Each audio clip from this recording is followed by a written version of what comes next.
ನಮಸ್ಕಾರ ಎಲ್ಲರಿಗೂ ಉತ್ತರ ಕರ್ನಾಟಕ ಅಡುಗೆ ಮನೆಗೆ ಬರ್ರಿ. ಇವತ್ತು ಶಾವಿಗೆ ಉಪ್ಪಿಟ್ಟು ಉದುರಾಗಿ ಹೆಂಗೆ ಮಾಡೋದು ಅಂಥೇಳಿ ನೋಡೋಣಂತ.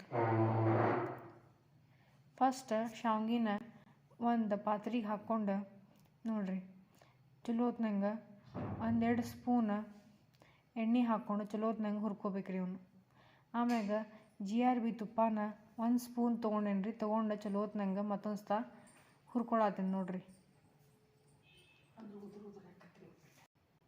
ಆಮೇಲೆ ಹುರ್ಕೊಂಡಾದ್ಮೇಲೆ ಈ ಸೈಡ್ ಒಂದು ಪಾತ್ರೆಗೆ 2 ಟೇಬಲ್ ಸ್ಪೂನ್ ಅಷ್ಟು ಎಣ್ಣೆ ಹಾಕ್ಕೊಂಡು ಸಾಸಿವೆ ಜೀರಿಗೆ ಆಮೇಲೆ ಉದ್ದಿನಬೇಳೆ ಹಾಕ್ಕೊಂಡು ಒಗ್ಗರಣೆ ಹಾಕ್ಕೊಂಡು ಬರ್ರಿ. ಆಮೇಲೆ ಸಣ್ಣಂಗೆ ಮೆಣಸಿನ್ಕಾಯಿನ ಹೆಚ್ಚಿಟ್ಟಿದ್ವಿ ರೀ, ಅದನ್ನು ಸತಕ್ಕೆ ಆ್ಯಡ್ ಮಾಡ್ಕೊಂಡ್ವಿ. ಆಮ್ಯಾಗ ಈರುಳ್ಳಿನ ಸತಕ್ಕೆ ಆ್ಯಡ್ ಮಾಡ್ಕೊಂಡ್ವಿ. ಇವನೀಗ ಚಲೋತ್ನಂಗೆ ಫ್ರೈ ಮಾಡೋಣ್ರಿ. ಫಸ್ಟ್ ಈಗ ಚಲೋತ್ನಂಗೆ ಫ್ರೈ ಮಾಡ್ಕೋಬೇಕ್ರಿ. ಇವು ನೋಡ್ರಿ ಸ್ವಲ್ಪ ಬ್ರೌನಿಷ್ ಕಲರ್ ಬರ್ಬೇಕು. ಬಂದಾದ್ಮ್ಯಾಗ ಅದು ನೋಡ್ರಿ ಶಾವಿಗೆ ಎಷ್ಟು ತೊಗೊಂಡಿರ್ತೀರಲ್ಲ ಅದ್ರ ತಕ್ಕಷ್ಟು ನೀವು ನೀರು ತೊಗೋಬೇಕ್ರಿ. ಆಮ್ಯಾಗ ಒಂದು ಸ್ವಲ್ಪ ಉಪ್ಪು ಆ್ಯಡ್ ಮಾಡ್ಕೊಂಡ್ರಿ. ಆಮ್ಯಾಗ ಒಂದು ಅರ್ಧ ನಿಂಬೆ ಹಣ್ಣು ಆ್ಯಡ್ ಮಾಡ್ಕೊಂತ 2 ಪಟ್ಟು ಶಾವಿಗೆಗೆ 1 ಪಟ್ಟು ನೀರು ಹಾಕ್ಕೋಬೇಕು ನೋಡ್ರಿ. ಆಮೇಲೆ ಕೊತ್ತಂಬರಿ ಸೊಪ್ಪನ್ನ ಸಣ್ಣಂಗೆ ಹೆಚ್ಚಿಟ್ಕೊಂಡಿದ್ವಿ. ಆಮ್ಯಾಗ ಇದಕ್ಕೆ ಆ್ಯಡ್ ಮಾಡ್ಕೊಂಡ್ವಿ.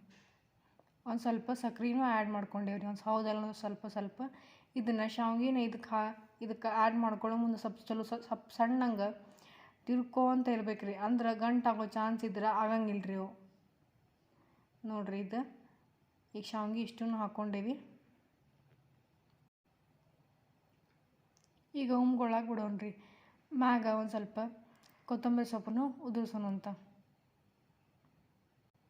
ನೋಡ್ರಿ ಈಗ ಶಾವಿಗೆ ಆತು. ನೀವು ಮಾಡ್ಕೊರಿ ತಿನ್ಕೋರಿ ಮನೆಯೊಳಗೆ. ಉದುರಾಗೈತಿ, ಭಾಳ ಚಲೋ ಆಗೈತಿ. ಪ್ಲೀಸ್ ನನ್ನ channel like subscribe share comment ಮಾಡೋದು ಮಾತ್ರ ಬರೆಯೋಕೆ ಹೋಗ್ಬೇಡ್ರಿ. Thank you.